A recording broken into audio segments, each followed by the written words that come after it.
Teaching Strategies for Report Writing Instructors. I'm Jean Reynolds, and I want to welcome you to this online training course. I'm the author of Criminal Justice Report Writing, the textbook you'll be using. I also wrote the instructor's manual and the test booklet. If you've already had some experience with online learning, you already know the advantages. The flexibility of online learning makes it an ideal choice for busy professionals. Course material is always available online, making it easy to review course content. Online learning offers you opportunities to share your ideas, knowledge, and experience with other instructors who are taking this course. This course is designed with you, the instructor, in mind. It includes practical teaching techniques tailored to report writing, an overview of the textbook and instructor's manual you'll be using, a review in everyday language of English usage issues that frequently show up in police reports, a look at some of the activities your students will be doing. Let's begin by talking about the students you'll be teaching. Some of them may be worried about learning how to write police reports. Perhaps they didn't do well in English courses in the past. They may think that police reports require big words and complicated sentences. And they may be afraid of making usage mistakes. Here are some expressions you might come across in student reports. Ain't, have went, don't got none, I seen it, done did. You can assure students that most police reports use plain English and simple sentences. There's no need for elaborate grammar or fancy words. Here are some typical sentences your students might write. I questioned Johnson. Carter picked up a kitchen knife. Not difficult to write. Of course, there are some special requirements such as establishing probable cause, dealing with Miranda rights, and recording the results of searches and interviews.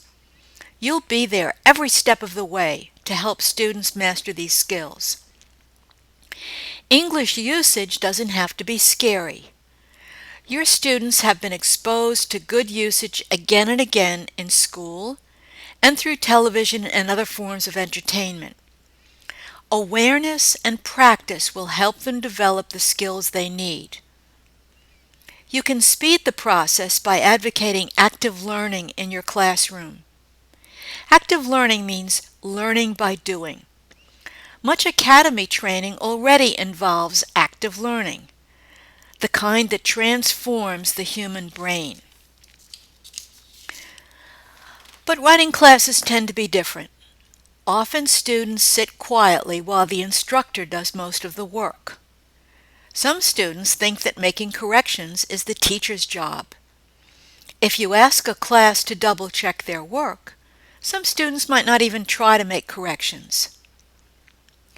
Brain science tells us that active learning experiences build brain power. Stimulating learning experiences can change the way our neurons function. This picture represents ordinary neurons. And this picture shows the result of active learning. Neurons pair up and connect to one another. Here's how the process works. Sitting quietly in a classroom can produce a low level of brain activity.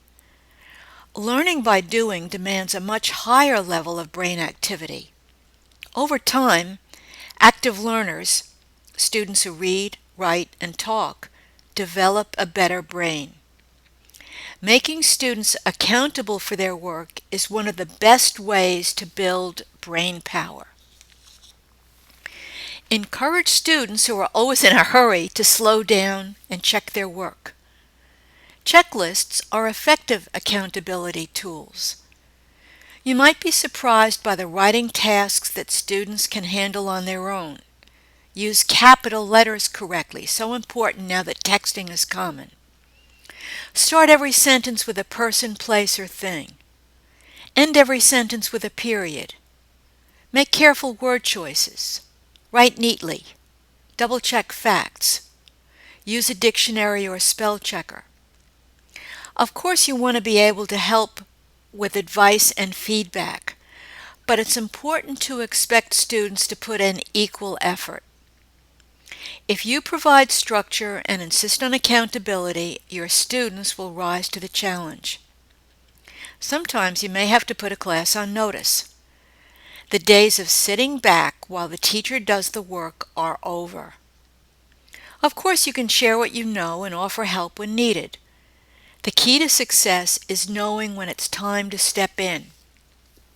You don't have to be negative about it. Remind students often that their hard work is building brain power. Here are a few more tips. Teach, don't test is a useful principle. Allow students to practice new skills before you assign a grade. 2. Informal assessments provide valuable feedback. Spot checking students' work helps students make adjustments and learn more efficiently. 3. The person who's doing the talking or the writing or the reading is the person who's doing the learning. Whenever possible, have students find information, make corrections, and solve problems. When you're helping a student, it's a good idea to have them hold the pen or pencil. These are just a few of the ideas you'll be thinking and talking about in this course. Always remember that you are one of the keys to your students' success. They will look to you for inspiration and wisdom as well as information. I hope you'll enjoy your online course. Best wishes for success.